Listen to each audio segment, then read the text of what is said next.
ठीक है, अब बाकी मेहमानों के पास राकेश सिन्हा जी आपके पास आते हुए, राहुल गांधी की ओर से यह भी कहा गया कि 1971 में फोन नहीं आया था, बल्कि अमेरिकी जहाज आए थे, लेकिन इंदिरा जी उनके सामने नहीं झुकी और मौजूदा सरकार ने सरेंडर कर दिया।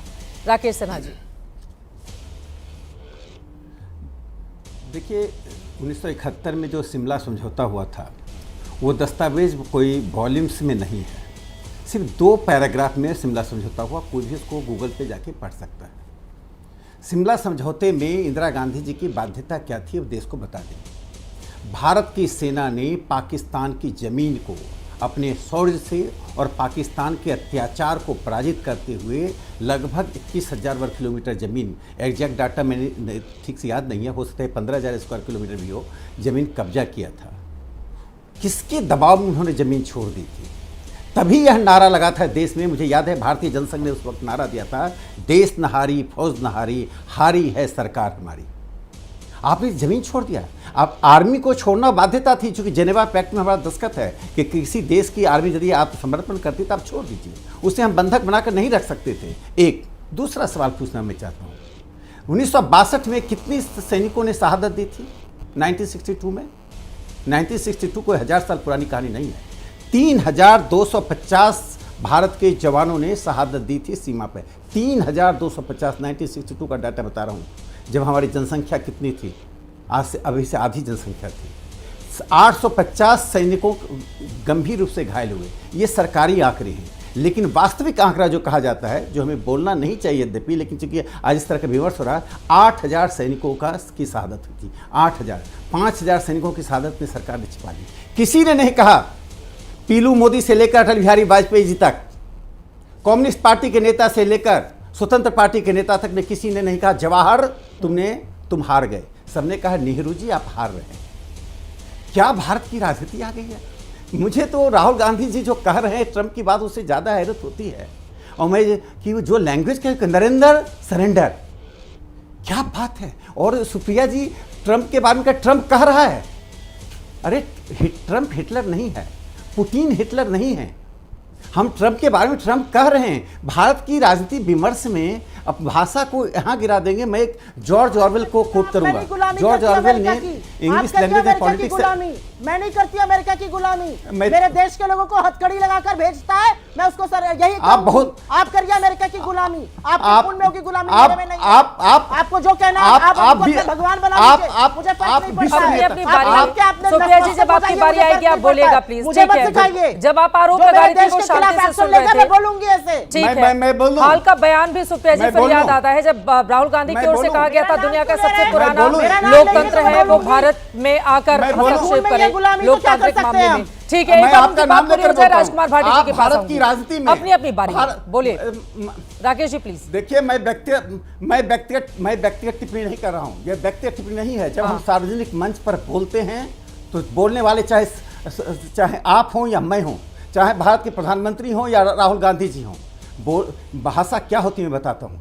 जॉर्ज ऑरवेल ने जो 1946 में लेख लिखा, उसमें कहा था कि भाषा का इतना महत्व है कि यह bad language can be as bad as the weapons of mass destruction. अरे आप बोलने दीजिएगा क्या? मैं डिबेट छोड़ देता हूँ, आप बोलिए। आप नहीं बोलिए, आप अपनी बात खत्म कीजिए, तो राजकुमार भाटी जी के पास जाएं। कैसी आप हैं? अपनी बात कौन भारत की राज नहीं बोलिए। मैं अपनी बात पूरी मैं अपनी बात कर दूं। आप इतनी बड़ी नेता हैं कि जॉर्ज ट्रंप आपसे छोटे हैं, पुतिन छोटे हैं, दुनिया के सभी नेता छोटे हैं, नरेंद्र मोदी तो कुछ हैं भी नहीं। आप 4 साल से प्रवक्ता बनकर देश की राजनीति में क्या गंदी भाषा का प्रयोग कर रही है, देश देख रहा है। आपने अपने व्यक्तित्व को गिरा लिया है। मैं टिप्पणी नहीं करता हूँ जिस ढंग से आपने आज नरेंद्र मोदी जी की भाषा का प्रयोग किया है। 3,500 भारत की राजनीति को अपने भारत की राजनीति में विमर्श गिराने वाली काम करें। आप जैसे लोग भारतीय राष्ट्रीय कांग्रेस के लिए कलंक हैं। आप भारतीय राष्ट्रीय कांग्रेस कलंक हैं। देश की राजनीति में ऐसी भाषा का प्रयोग करने वाली ऐसी भाषा आप चुप रहिए। आप कलंक हैं देश पर। आप मुखबिरी की पार्टी के लोग हैं। राजनीति बिना संस्कार का नहीं चल सकते। अंग्रेजों राजनीति बिना संस्कार का नहीं चल सकते। संस्कारहीन होगा। प्लीज राजकुमार भाटी जी भी बहुत देर से इंतजार कर रहे हैं। सुधांशु त्रिवेदी जी भी कुछ बोलना चाह रहे हैं। एक बार बात पूरी हो जाए राकेश जी की। राकेश सिन्हा जी अपनी बात पूरी कीजिए मुद्दे पर। ठीक है, please, सर्टिफिकेट मत मुद्दे पर। बांटिए आप किसी को। ठीक है, मुद्दे पर आपको रहेंगे। सर- मैं जो बात सुप्रिया जी कहने जा जब रहा आप बोल रही थी वो शांति बोलने से दीजिए, सुन रही थी। आप आपकी बात जब बारी करिए। आएगी उनके आरोपों पर जवाब मैं आप दे इनका दीजिए। सर्टिफिकेट प्लीज लेने उनको नहीं आई बोलने हूँ। दे, प्लीज उनको बोलने सिंपल दे। है मैं सर। तू होता है। अपनी बात करें, अपनी पार्टी की बात करें। ये क्या मैं अपने तो लगा संघ की रखा बात आपने? करें। मुझे चारित्रिक सर्टिफिकेट यहाँ पर बिल्कुल ना देखो। क्या बात- राकेश मैं सिन्हा। कोई से सर्टिफिकेट लेने नहीं आई हूँ। राकेश ये होंगे अमेरिका के गुलाम, मैं वो- बिल्कुल नहीं हूँ। ठीक है, ये होंगे अमेरिका के देखिए, गुलाम, ठीक मैं है। नहीं हूँ। नहीं आप तो महात्मा गांधी और सरोजिनी नायडू से भी बड़ी हैं, इसलिए मैं आपको नतमस्तक होता हूँ। आप बड़े हैं, आपके सामने मैं हाथ जोड़ता हूँ। आपसे डिबेट करना अपने आप को अपने स्तर गिरा देना महिलाओं है। के ऐसे- सामने ऐसे- नतमस्तक मुद्दे पर आ जाते हैं सर, अच्छी मुद्दे बात पर है। आ जाते हैं, छोड़ अब दीजिए। देखिए, अब ये समझने प्लीज लगे, अपने अच्छी अपने बात मुद्दे है। पर बोलेंगे। महिलाओं का कद प्लीज बढ़ेगा। ये सही नहीं है, ये महिलाओं सही के नहीं सामने है, नतमस्तक ये हुआ सही नहीं है। करिए। सुप्रिया जी मुद्दा की देखिए, बातें मत किया ठीक है, करिए। प्लीज अपने मुद्दे पर आ जाते हैं। राकेश जी मैं प्लीज अपनी- मुद्दे पर आ जाते हैं, मुद्दे पर जवाब। मैं अपनी बात कर लूं। देखिए, जर्मनी में एक कंपटीशन होता है, वहाँ लिंग्विस्टिक सोसाइटी करती है, जिसमें अनवर्ड कंपटीशन है, जिसका नाम अनवर्ड। जी, किन शब्दों को मास डिस्कोर्स से बाहर किया जाए।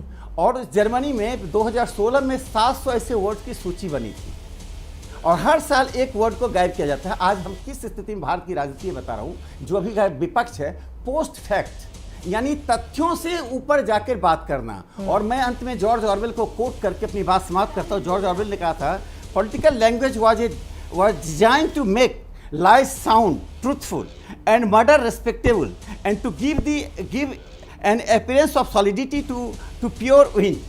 यानी कि इसका हिंदी है कि पॉलिटिकल लैंग्वेज आज विपक्ष ऐसा यूज कर रहा है कि जो तथ्य है उसको झूठ बना दिया जाए, जो सॉलिड चीज है उसको हवा की तरह बता दिया जाए लोगों को। ठीक है। राहुल गांधी कहते भारत सरेंडर किया है। पूरी दुनिया ने भारत को देखा है कि भारत ने अपनी ताकत दिखाई है। और नरेंद्र मोदी जी की हैसियत की बात एक लाइन में कहकर मैं समाप्त करता हूँ। सत्ता में आने के 4 महीने बाद ही 11 दिसंबर को 2014 को यूनाइटेड नेशन में योग को अंतर्राष्ट्रीय योग दिवस घोषित किया।